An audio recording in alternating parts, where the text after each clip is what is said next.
Hello students, welcome back to my channel students versus study. So आज हम इस video में करने वाले हैं क्लास 10th एनसीईआरटी बायोलॉजी का chapter how do organisms reproduce. So चलिए स्टार्ट करते हैं। सबसे पहले हम बात करते हैं कि प्लांट्स में किस तरीके से हम जो है रिप्रोडक्शन कर सकते हैं। सो उसके कुछ जो है आर्टिफिशियल मेथड्स हम देखेंगे, मैन मेड मेथड्स जिन्हें हम दूसरा नाम कह सकते हैं। तो 3 कॉमन मेथड्स होते हैं आर्टिफिशियल प्रोपागेशन के, कटिंग्स, लेयरिंग एंड ग्राफ्टिंग। एक एक करके पढ़ेंगे। सबसे पहले हम बात करते हैं कटिंग्स की। A small part of a plant which is removed by making a cut with a sharp knife is called a cutting. It may be a piece of stem, root, or even a leaf. For example, rose, grapes, sugarcane, bananas and cactus. यानी कि जब हम किसी भी plant का एक छोटा सा पार्ट जो है उसकी बॉडी में से रिमूव कर देते हैं, उसको काट देते हैं वहाँ से, एंड उसको वो स्टेम भी हो सकती है, रूट भी हो सकती है, कुछ लीफ भी हो सकती है। लीफ से भी तो रिप्रोडक्शन हो सकता है। एंड हम उन्हीं को जो है ग्रो करते हैं। फॉर एग्जांपल हमारे रोज़, ग्रेप्स, शुगर केन, बनाना, कैक्टस, ये जो हमारे प्लांट, जितने भी हमारे प्लांट्स आपको देखने को मिलते हैं, ये या तो स्टेम से स्टेम से ग्रो करते हैं। एक अगर रोज़ उगा हुआ है तो उसकी स्टेम काट लो, इस तरीके से ग्रो करते हैं। तो स्टेम भी हो सकती है ग्रो करने के लिए, रूट भी हो सकते हैं, लीफ भी हो सकती है। ओके, बात करते हैं लेयरिंग की। सो लेयरिंग में जब हमारा कोई प्लांट होता है एंड उसकी ब्रांच जो नीचे की तरफ आने लगती है, तो फिर जो उसकी ब्रांच है हम उसको थोड़ा और पुल करके, थोड़ा और खींच के जो है इस तरह से हम ग्राउंड में जो है उसको दबाना स्टार्ट कर देते हैं। उसके ऊपर जो हम मिट्टी डाल देते हैं।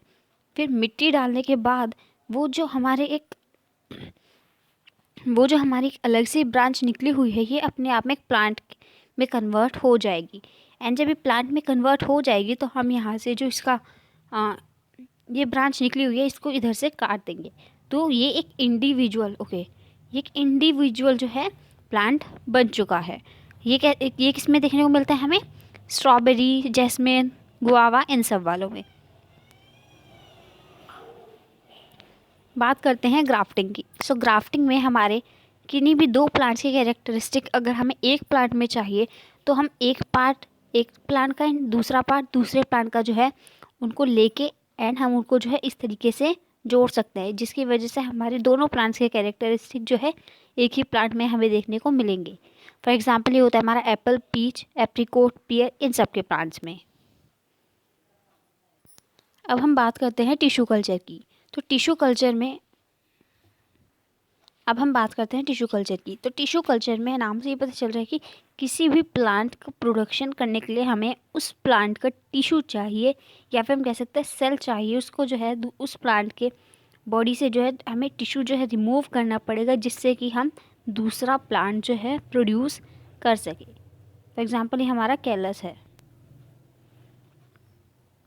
बात करते हैं सेक्शुअल रिप्रोडक्शन की।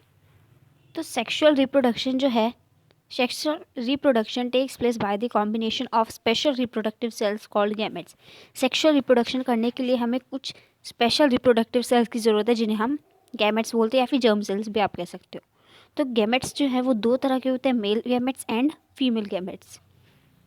एंड सेक्शुअल रिप्रोडक्शन में जो मेल गैमेट होता है वो हमारे फीमेल गैमेट के साथ फ्यूज़ होता है, यानी कि उसके साथ जो है उसका फ्यूजन होता है एंड एक हमारा नया सेल बनता है जिसे हम कहते हैं ज़ाइगोट। आज हम जो है सेक्सुअल रिप्रोडक्शन इन प्लांट्स पढ़ेंगे, ह्यूमन बींग्स हम नेक्स्ट वीडियो में पढ़ेंगे। सेक्सुअल रिप्रोडक्शन इन प्लांट्स की बात करते हैं। तो फ्लावर में जो मेल ऑर्गन होता है वो होता है स्टेमन, जो जिस पार्ट में जो है हमारे मेल गैमेट्स जो है बनते हैं। एंड ये मेल गैमेट्स हमारे प्रेजेंट होते हैं पॉलन ग्रेन्स में। पॉलन ग्रेन्स हमारे कुछ इस तरह के होते हैं, ग्रेन्स टाइप, तो इसलिए पॉलन ग्रेन्स। फीमेल ऑर्गन जो है वो हमारा कार्पेल होता है, जो कि हमारे फीमेल गैमेट्स जो है प्लांट के बनाता है। एंड ये जो फीमेल गैमेट्स होते हैं ये हमारे प्रेजेंट होते हैं ओव्यूल में। जो मेल गैमेट्स हमारे पॉलन ग्रेन्स में प्रेजेंट होते हैं वो हमारे फीमेल गैमेट्स जो कि हमारे ओव्यूल्स में प्रेजेंट होते हैं उनके साथ फर्टिलाइज होते हैं, तब जाके हमारा जो है एक एग बनता है, जिसके थ्रू हम कह सकते हैं सीड बनता एग बनता है। एंड देन वो जब ग्रो करता है तो एक सीड बन जाता है एंड सीड से जो है हम नया प्लांट जो है उगा सकते हैं। आप यहाँ पे प्लांट ये फ्लावर का स्ट्रक्चर भी देख सकते हो, पेटल सेपल सब इसमें दिया हुआ है। सो पार्ट्स ऑफ अ फ्लावर, वो डायग्राम दिखाया था ना, उसके जो पार्ट्स थे। सबसे पहले हम बात करते हैं रिसेप्टेकल की। सो जो रिसेप्टेकल होता है वो हमारे फ्लावर का बेस होता है, जिसके थ्रू जितने भी हमारे फ्लावर के पार्ट्स हैं वो अटैच्ड होते हैं। देन सेपल्स की बात करते हैं, तो जो ग्रीन लीफ लाइक पार्ट्स थे, जो हमने अभी डायग्राम में पत्ती जैसा जो हमने चीज़ देखी थी, उन्हीं को हम कहते हैं sepals. Green leaf like structure तो देखा था ना अभी हमने उसमें पिक्चर में पीछे साइड में जो दिया था, तो उनको हम कहते हैं सेपल्स। एंड जब हमारे बहुत सारे सेपल्स होते हैं तो हम उनको जो है कलेक्टिव नाउन के तौर पर करते हैं कैलिक्स। क्या कहते हैं? कैलिक्स। अब सेपल्स का काम क्या है? तो सेपल्स का काम है कि फ्लावर को उसकी इनिशियल स्टेजेस में, यानी कि जब वो बर्ड की फॉर्म में होता है, तो उसमें जो है उसको प्रोटेक्ट करने का काम करता है हमारा सेपल। अब हम बात करते हैं पेटल्स की। तो जो हमारे फ्लावर के कलरफुल पार्ट्स होते हैं उन्हीं को हम कहते हैं पेटल्स। एंड जब हम बहुत सारे पेटल्स की बात करते हैं तो हम करोला कहते हैं। एंड पेटल्स का काम होता है कि ये इंसेक्ट्स को जो है अट्रैक्ट करे अपनी तरफ। अब बात करते हैं स्टेमन की। तो जो हमारा स्टेमन होता है वो हमारा जो स्वॉलन पार्ट होता है ना हमारे फ्लावर का, वो होता है। देखो मैं आपको अभी दिखाती हूँ। सो इसमें हमारा स्टेमन, ओके ये रहा हमारा स्टेमन। ये इस तरह का जो आपको दिख रहा है ना, ये हमारा स्टेमन है। अभी जो हमारा स्टेमन होता है ये दो पार्ट्स में डिवाइडेड होता है। स्टेमन जो है बाय द वे हमारा मेल रिप्रोडक्टिव ऑर्गन है प्लांट का। एंड ये जो है दो पार्ट से बना हुआ होता है, फिलामेंट एंड एंथर। और जो प्लांट के मेल गैमेट्स होते हैं वो हमारे स्टेमन के एंथर में ही बनते हैं। बात करते हैं कार्पेल की। तो कार्पेल का दूसरा नाम जो है पिस्टिल भी है, ये याद रख लेना। देन ये हमारा फीमेल रिप्रोडक्टिव ऑर्गन है प्लांट का। एंड 3 पार्ट्स में, मतलब 3 पार्ट से बना है, स्टिग्मा से, स्टाइल से एंड ओवरी से। जो टॉप पार्ट होता है हमारे कार्पेल का, पिस्टिल का हम कह सकते हैं, उसको हम कहते हैं स्टिग्मा।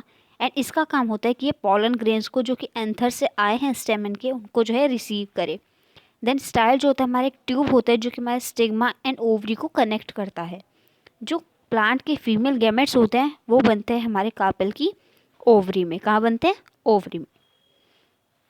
अब दो तरह के हमारे फ्लावर्स होते हैं, पहले होते हैं यूनिसेक्सुअल एंड दूसरे होते हैं हमारे बाइसेक्सुअल। तो जिन फ्लावर्स में हमारे दोनों गैमेट्स मतलब दोनों सेक्स ऑर्गन प्रेजेंट होते हैं, जैसे हमारे स्टेमन एंड दोनों प्रेजेंट होते हैं, तो उनको हम कहते हैं बाइसेक्सुअल फ्लावर्स। जिनमें दोनों प्रेजेंट होते हैं उनको हम कहते हैं बाइसेक्सुअल, मतलब दो, यानी कि दोनों प्रेजेंट है। फॉर एग्जाम्पल हमारा हिबिस्कस एंड मस्टर्ड। लेकिन बात करें उनकी जिनमें सिर्फ एक सेक्स ऑर्गन होता है, या तो स्टेमन होगा या फिर कार्पेल होगा, तो हम उन्हें कहते हैं यूनिसेक्सुअल फ्लावर्स। यानी कि यूनि मतलब कहते हैं यूनिसेलुलर है, यूनिसेलुलर मतलब एक सेल का है, तो यूनिसेक्सुअल मतलब एक सेक्स ऑर्गन प्रेजेंट है। फॉर एग्जाम्पल हमारा पपाया एंड वाटरमेलन। यहाँ पे आप डायग्राम में देख सकते हैं, ये हमारा स्टेमन है जिसमें हमारा एंथर एंड ये फिलामेंट। यहीं पे हमारे पॉलन ग्रेन्स होते हैं, डॉट लाइक स्ट्रक्चर भी आप इन्हें बोल सकते हो। अभी बात करते हैं हमारे कार्पेल की, दैट इज पिस्टिल। तो पिस्टिल में हमारा स्वॉलन पार्ट हमने कहा था स्टिग्मा है, स्टाइल है हमारे स्टिग्मा एंड ओवरी को कनेक्ट करने वाला, एंड ओवरी जो है इसमें हमारा होता है फीमेल गैमेट। पॉलिनेशन की बात करते हैं। सो जब the transfer of pollen grains from the anther of stamen to the stigma of a carpel is called pollination। यानी कि जब स्टेमन के एंथर में से जो पॉलन ग्रेन्स है, मैं आपको बना के दिखाती हूँ। हाँ, तो ये हमारा ये पूरा का पूरा स्टेमन है, ये हमारा एंथर है, यहाँ पे हमारा पॉलन ग्रेन्स प्रेजेंट है। तो ये पॉलन ग्रेन्स जो है जब ये हमारे प्लांट के कार्पेल यानी कि फीमेल रिप्रोडक्टिव पार्ट में स्टिग्मा पे जाते हैं, तो उसको हम कहते हैं पॉलिनेशन। एंड जो हमारा स्टिग्मा होता है ये हम कह सकते हैं कि चिपक जाते हैं उस पर जाके, मतलब उस पर जो है हम कह सकते हैं फेविकॉल वगैरह लगा है, हम इस तरीके से कह सकते हैं, बट एक्चुअली में नहीं होता है, वहाँ पे जाके चिपक जाते हैं।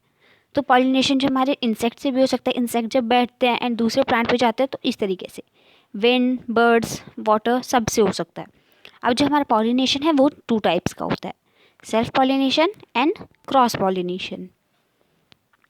सेल्फ पॉलिनेशन की बात करते हैं। सो जब जो हमारे पॉलन ग्रेन्स होते हैं एंथर पे से वो ट्रांसफ़र होते हैं उसी फ्लावर के स्टिग्मा पे, तब हम कहते हैं सेल्फ पॉलिनेशन। उसी फ्लावर के स्टिग्मा पे हो रहा है तो सेल्फ पॉलिनेशन। यहाँ पे डायग्राम में देख सकते हो, सिंगल फ्लावर है हमारे पास, ये एंथर से हमारे पॉलन ग्रेन्स जो है निकल के हमारे उसी प्लांट के स्टिग्मा में चले गए, तो इसको हम कहते हैं सेल्फ पॉलिनेशन। क्रॉस पॉलिनेशन की बात क्रॉस पॉलिनेशन की बात करते हैं तो इसमें जो हमारे पॉलन ग्रेन्स हैं उनका ट्रांसफ़र होता है एंथर से ही, एंड वो जाते भी स्टिग्मा पे ही है, बट दूसरे फ्लावर की स्टिग्मा पे जाते हैं, अपने फ्लावर के स्टिग्मा पे नहीं जाते, दूसरे फ्लावर की स्टिग्मा पे जाते हैं। इसको हम कहते हैं क्रॉस पॉलिनेशन। डायग्राम में देख सकते हैं, फ्लावर है, ये हमारा एंथर है, पॉलन ग्रेन्स थे, यहाँ से पॉलन ग्रेन्स दूसरे फ्लावर की स्टिग्मा पे जो है जाके चिपक गए। फर्टिलाइजेशन की बात करते हैं।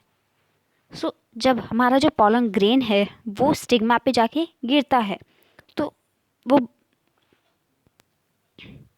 जो हमारा स्टिग्मा है वो पॉलन ग्रेन रिसीव करने के बाद जो है फट जाता है, बर्स्ट हो जाता है, एंड बर्स्ट होने के बाद एक तरह की हमें पॉलन ट्यूब जो है वहाँ पे ग्रो कर जाती है, जो कि हमारे जो हमारा स्टिग्मा है उसको जो है ओवरी से कनेक्ट करती है, इस तरह की हमारी पॉलन ट्यूब जो है वो ग्रो कर जाती है जब हमारा स्टिग्मा जो है बर्स्ट होता है। बर्स्ट कब होता है? जब हमारा पॉलन ग्रेन जो है उस पर आके गिरता है। फिर जो हमारे पॉलन ट्यूब है इसके थ्रू जो हमारे पॉलन ग्रेन्स हैं ये हमारी ओवरी में एंटर करते हैं। The tip of pollen tube bursts open and male gamete comes out of pollen tube. In ovary, the male gamete of pollen combines with the nucleus of female gamete or egg present in ovule to form a fertilized egg, and we say that fertilization has take place. अब जो हमारे pollen tube की tip होती है तो ये भी जो है बर्स्ट कर जाती है, इसमें से हमारा एक मेल गैमेट जो है बाहर आता है। किसमें से आता है? पॉलन ट्यूब में से। एंड इन ओवरी में जो हमारे मेल गैमेट है उसके साथ हमारा जो पॉलन ग्रेन है वो कंबाइन करता है उसके न्यूक्लियस के साथ, मतलब हम कह सकते हैं यहाँ पे भी फ्यूजन हो रहा है, एक दूसरे के साथ जो है कंबाइन करते हैं। हमारा ओवरी कहाँ पे प्रेजेंट होता है? ओव्यूल में। ओव्यूल में हमारा क्या प्रेजेंट होता है? एग, यानी कि हमारा फीमेल गैमेट। फीमेल गैमेट के साथ जब मेल गैमेट हमारा कंबाइन कर रहा है तो बना रहा है एक फर्टिलाइज्ड एग। क्या बना रहा है? Fertilised egg. एंड हम कहते हैं कि फर्टिलाइजेशन जो है वो हुआ है। एक बार फिर से समझा देती हूँ, हमारा जब पॉलन ग्रेन स्टिग्मा पे आके गिरता है तो हमारा स्टिग्मा जो है उसको रिसीव करता है, उसको रिसीव करने के बाद जो है वो फट जाता है, बर्स्ट हो जाता है, एंड उसमें से एक पॉलन ट्यूब जो है ग्रो कर जाती है जो कि हमारे स्टिग्मा को ओवरी तक जो है जोड़ती है। फिर जो हमारा मेल गैमेट है वो पॉलन ट्यूब के थ्रू जो है मूव करता है। जो हमारा पॉलन ट्यूब है हमारे ओवरी में ओव्यूल के अंदर एंटर करती है, एंड जो हमारा पॉलन ट्यूब की टिप होती है वो भी बर्स्ट करती है, एंड जो हमारा मेल गैमेट होता है वो पॉलन ट्यूब से बाहर आता है। फिर ओवरी में जो हमारा मेल गैमेट होता है वो हमारे मतलब पॉलन ग्रेन्स जो होते हैं, हमारा जो मेल गैमेट होता है वो हमारी फीमेल गैमेट यानी कि एग के साथ कंबाइन करता है ओव्यूल में, जिससे कि वो एक फर्टिलाइज्ड एग बना सके, एंड हम कहते हैं कि फर्टिलाइजेशन हुआ है। सो आई होप कि आपको सारे कॉन्सेप्ट्स क्लियर हो गए होंगे। Thanks for watching.